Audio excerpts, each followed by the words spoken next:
L'inquiétude dans les CIO, les centres d'information et d'orientation. La réforme de ce service public et sa régionalisation mettraient en danger les conditions de travail et la nature même du métier, l'écoute.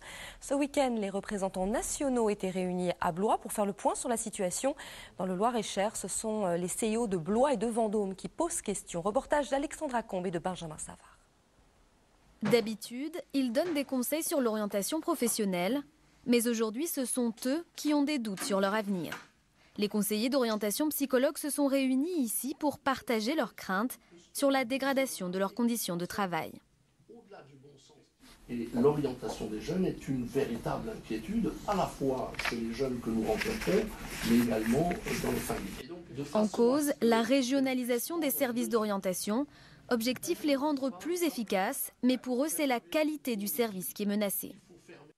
De plus en plus, on veut nous faire rentrer dans des procédures, dans des rationalisations.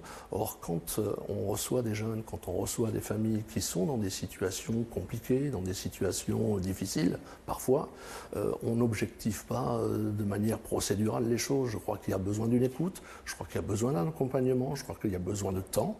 Moins de temps d'écoute, résultat, un accompagnement dépersonnalisé. Les conseillers psychologues ont peur d'une orientation au rabais. En Loir-et-Cher, sur les 3 centres d'information et d'orientation du département, 2 ne sont plus financés par le Conseil général. Pire, à Vendôme, le centre n'a plus de statut juridique ni de budget propre.